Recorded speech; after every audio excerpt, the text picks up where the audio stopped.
നമ്മൾ വയസ്സന്മാരല്ല. നമ്മളിപ്പോ കണ്ണാടി നമ്മൾ പറയും, നമ്മൾ നോക്കിട്ട് നമ്മൾ പറയും ഇപ്പൊ നമ്മൾ വയസ്സന്മാരല്ല, വിഷമാവോരെ.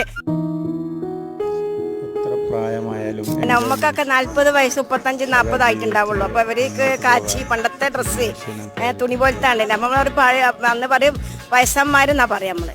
അപ്പൊ നമ്മളിന്ന് ചുരിദാറൊക്കെ ഇട്ട് ചെത്തി എടുക്കണ ഇത്രയും എനിക്ക് 57 വയസ്സായി. ഞാൻ ചുരിദാറൊക്കെ ഇട്ട് ചെത്തി എടുക്കണേ. അപ്പൊ നമ്മള് പറയൂ നമുക്ക് വയസ്സില്ലാത്ത മാതിരിയാ. എന്നിട്ട് നമ്മൾ ചിന്തിക്കും അത് പിന്നെ എന്താ അവര് പാവം, നമ്മളവരെ വയസ്സന്മാരല്ലേ പറഞ്ഞത് എന്നുള്ളൊരു വിഷമുണ്ട് നമുക്ക് മനസ്സിൽ. പക്ഷെ അതിലും അപ്പൊ നമ്മളിപ്പോ ചെറുപ്പക്കാരാ.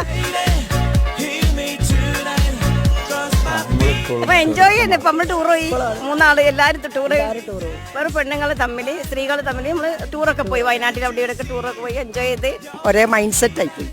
നമ്മളെ ഏജിലുള്ള ആൾക്കാരൊക്കെ ഫ്രണ്ട്സുകളെ കൂടെ ഒക്കെ പൊട്ടു പോണേ വരുന്നു. അങ്ങനെ പണ്ട് അന്ന് അതില്ലല്ലോ, ആ വ്യത്യാസം ഉണ്ടല്ലോ, അതുകൊണ്ടാണ് ഞാൻ പറഞ്ഞത്.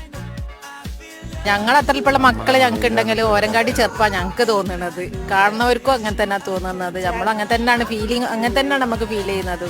ഒരേ മൈൻഡ് സെറ്റ്. അപ്പൊ നമുക്കായാലും മക്കൾക്കായാലും ഇപ്പൊ ഫ്രീ തന്നെ. മൊത്തത്തിൽ എല്ലാവരും ഇപ്പൊ ഫ്രീ ആയില്ല. മക്കളെ കല്യാണം കഴിഞ്ഞ് കഴിഞ്ഞാൽ ഓരോ പഠിപ്പ് ജോലിയൊക്കെ ആയി കഴിഞ്ഞാൽ നമുക്ക് ചിന്തിക്കാൻ വേറെ ഒന്നുമില്ല. എൻജോയ്.